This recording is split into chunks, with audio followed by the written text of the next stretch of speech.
First ever factory outlet Mukunda Jewelry grand opening February 14th na Suchitralo. నమస్తే రమగారు. నమస్తే జయ. రమగారు, నరదిష్టి, నరఘోష ఇలాంటి రకరకాల మాటలు వినిస్తూ ఉంటాము. పిల్లలకి తగిలిందని, ఇంటికి తగిలిందని, వ్యాపారానికి తగిలిందని, నాశనం అయిపోయామని, వాళ్ళ దిష్టే తగిలింది, వాళ్ళ కన్నే పడిందని ఇలా చాలా వింటాం కదా రమగారు. నిజంగా దిష్టి ఉంటుందా?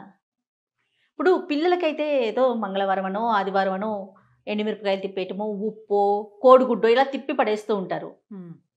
మరి సంస్థలకి జరిగితే నిజంగా ఒక మనిషి కన్నుకి అంత పవర్ ఉంటుందండి? ఉంటుందా అంటే ఉంటుంది. నరుడి కంటికి నల్లరాయి అయినా పగులుతుంది. ఇదొక సామెత. ఎలా ఉంటుందంటే జయ, మాటలకి చాలా పవర్ ఉంటుంది, చూపుకి చాలా పవర్ ఉంటుంది. మనం సాధారణంగా ఏం చేస్తాం, ఈ ప్రాణాయామాలు అవి చేసేటప్పుడు కాన్సన్ట్రేషన్ పెంచుకోవాలంటే ఒక గోడ మీద ఒక ఎర్ర చుక్క పెట్టి దానికేసి చూస్తూ ఉండండి అని చెప్తాం. ఇది నేను చెప్పాను కూడా, ఇదివరకు చాలా మంది చెప్తుంటారు, పెద్దవాళ్ళంతా చెప్తారు. ఆ పెద్దవాళ్ళ దగ్గర విని నేను కూడా చెప్తుంటాను. ఆ చుక్కకేసి అట్లా చూస్తున్నాం అనుకో, మొదట అసలు సూది మొన పొడిచినంత చిన్న చుక్క కాసేపటికి పెద్దది అవుతుంది, ఇంకా పెద్దది అయిపోతుంది, తర్వాత కళ్ళంతా నిండిపోతుంది. చుక్క అంతే కదా ఉంది, మన కళ్ళకి ఏమైనా పవర్ ఉందా? ఏం లేదు. చూడగా చూడగా ఏమవుతుంది, అది పెద్దది అయిపోతుంది. ఏదైనా చూసి ఎంత బాగుందో బాగుందో బాగుందని పదే పదే, ఇప్పుడు పిల్లల్ని ఎక్కడికైనా బజార్ తీసుకెళ్ళాం, నలుగురు మన ఫంక్షన్లకే తీసుకెళ్ళాము, అందరూ అబ్బో పిల్లాడు బాగున్నాడు బాగున్నాడు భలే ముద్దుగా ఉన్నాడు, అబ్బో వీడు ఎంత యాక్టివ్, అట్లా 5-6 సార్లు 10 సార్లు అని అందరు కళ్ళు వాడు ఎటు టింగ్ టింగ్ అని ఎగురుతున్నాడు అనుకో, అందరు వాడికేసి చూస్తుంటారు.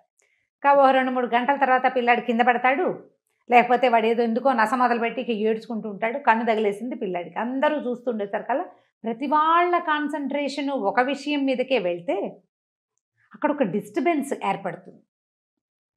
మానవ శరీరాలకి చుట్టూతో ఒక ఆరా ఉంటుందంటారు. అవును, చుట్టూతో ఒక చిన్న కాంతి వలయం ఉంటుంది. ఈ వలయం దెబ్బతినిపోతుంది, దానివల్ల మనం దిష్టి తగిలింది అని చెప్తాం.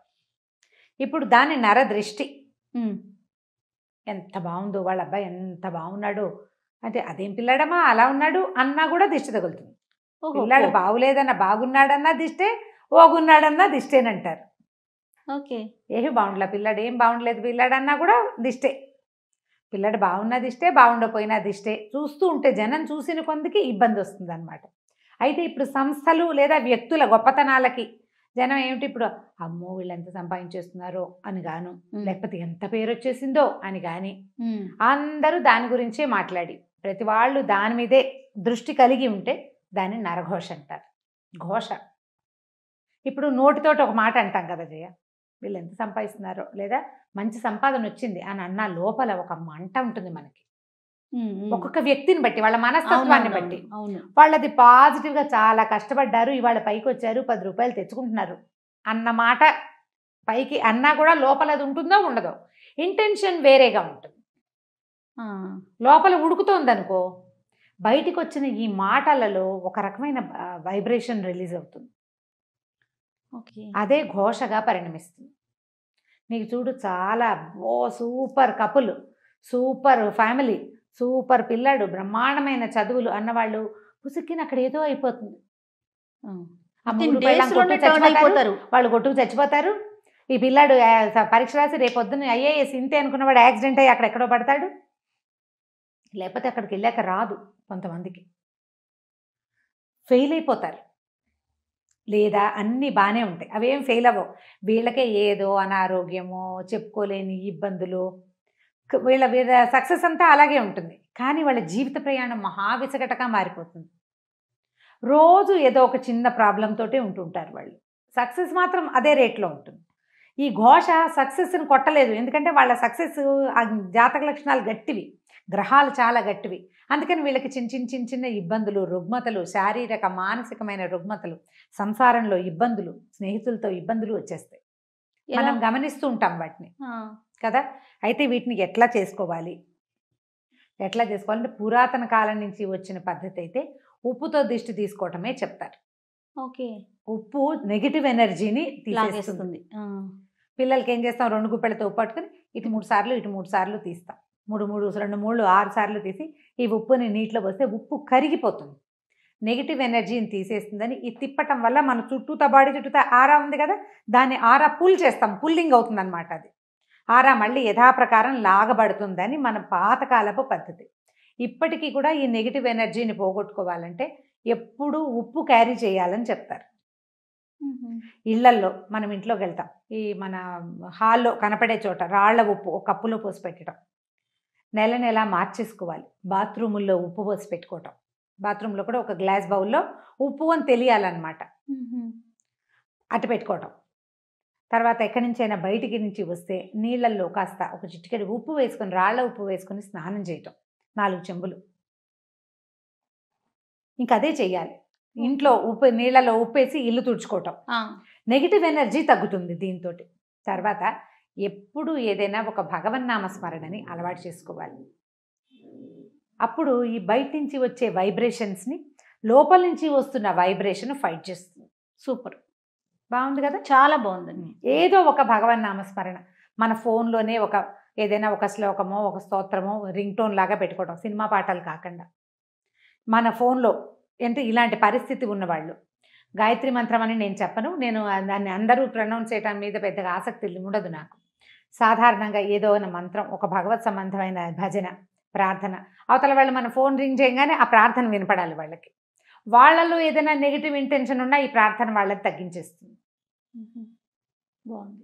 మనకు కూడా మనం ఇప్పుడు వాళ్ళకి అది వినపడుతుంది, మనకు వినపడేందుకు ఒకటి ఉంటుంది కదా రింగ్ టోన్, అది కూడా ఏదైనా అయితే ఇప్పుడు ఈ భగవన్నామస్మరణ పెట్టుకున్నాం అనుకోండి, అది మధ్యలో కట్ చేసినట్లు అవుతుంది మనం ఆన్ చేస్తే. అవునవును. అందుకని అది చెయ్యకూడదని చాలామంది భావిస్తారు.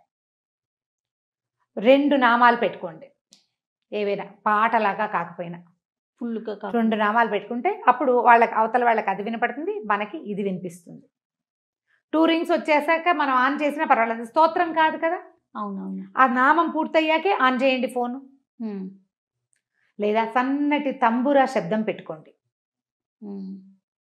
వీటి వల్ల ఏమవుతుందంటే ఈ వైబ్రేషన్ వల్ల అది కొంచెం తగ్గుముఖం పడుతుంది. ఉప్పు ఎప్పుడు పనిచేస్తుంది. ఇప్పుడు సంస్థల్లో సమస్య వస్తుంది, సంస్థల్లో కూడా ఆకుపచ్చటి చెట్లు, మనం ఇప్పుడు బోల్డెన్ ఇండోర్ ప్లాంట్స్ వచ్చినాయి కదా, ఆకుపచ్చటి చెట్లు, ఉప్పు రాళ్ళు, ఈ 2 ఎప్పుడు మనుషులకి లోపలికి వచ్చిన వాళ్ళకి బయటికి వెళ్ళే వాళ్ళకి కనపడేలాగా పెట్టించుకోవాలి. ఓకే, ఈ 2 చాలా కంట్రోల్ చేస్తాయి. నేనైతే గ్రీనరీ చాలా ఇష్టం నాకు. ఇప్పుడు ఒక దాంట్లోకి వెళ్ళినా కూడా పచ్చదనం మనకి బుద్ధికి నెగిటివ్ ధోరణిని రానివ్వదు. అవును అవును, ఇది చాలా బాగుంటుంది కదా. అక్కడి నుంచి లోపలికి వెళ్ళంగానే పోస్టర్స్ అవి ఇవి పెడతారా, అవి బాగా మంచి ప్రకృతి వనాలని వేటినైనా పెట్టడం, ఆ పోస్టర్లని ఏవో బొమ్మలు కాకుండా గ్రీన్ పిక్చర్స్ ఇలాంటివి పెట్టుకుంటే అదంతా కూడా నెగిటివ్ ఎనర్జీని తగ్గిస్తుంది. ఉంటాయి, ఇది లేదు అని అనడానికైతే వీల్లేదు. దాని ఎఫెక్ట్ ఖచ్చితంగా ఎంతో కొంత పడుతుంది. నమ్మం అనుకున్నారు మీరు, మాని నేను నమ్ముతాను, నేను చేస్తా. ఇప్పుడు ఒక గ్లాసులో ఒక కప్పులో ఉప్పు పోసి పెట్టినంత మాత్రం ఏం నష్టం? అదే కదా, అంతేనా? మన ఇంట్లో 2 ఆకుపచ్చటి చెట్లు పెట్టుకుంటే మనకు లాభమే కానీ నష్టం లేదు కదా, మనకు మంచిదే కదా, గ్రీన్గా కనపడతాయి. అంతే. ఓ రాళ్ల ఉప్పు ఉంటుంది, ఓ వస్తువు అట్లా ఉంటుంది. ఎప్పుడు మనం షోపీసులు పెట్టుకోవట్లా బోల్డ్, ఇది కూడా పెట్టుకుందాము, ఏమైపోతుంది? ఇల్లు క్లీన్ అవుతుంది అనే సంగతి మనకు తెలిసిందే. చీమలు దోమలు కొంచెం తక్కువగా ఉంటాయి, చీమలు రావు పెద్దగా ఉప్పు పెట్టి తుడిస్తే. ఈ నెగిటివ్ ఎనర్జీ ఒకటి తగ్గిపోతుంది. ఇంట్లో ఏదైనా సరే చీకటి మూలల్లో చేరేటువంటి రకరకాల శక్తులు అవన్నీ బయటికి పోతాయి. చేసి చూడండి, ఒకవేళ మీకు ఇలాంటి అనుమానం ఉంటే కనుక చేసి చూడండి. ఇంకా ఏవో కొత్తవి చేయొద్దు, మన పురాతన కాలం నుంచి మన ఇళ్లలో తాతమ్మలు మామలు చేసే పద్ధతే రైట్. ఇంకా పెద్ద పెద్దవి పెట్టద్దు, ఇంత మటుకు చేసుకుందాం, పనిచేస్తుంది బాగా. అది బాగుంది రమ్మ గారు, టిప్స్ మాత్రం చాలా బాగున్నాయి. అన్నిటికన్నా ఏదైనా భగవన్నామస్మరణ అన్నారు చూడండి, అద్భుతం. అది మనకి మనం చేసుకోవటం అంతే. ఎట్లా ఇప్పుడు కూర్చుంటున్నాం, రామా అని కూర్చోటం, లేస్తావు కృష్ణ అనిలే.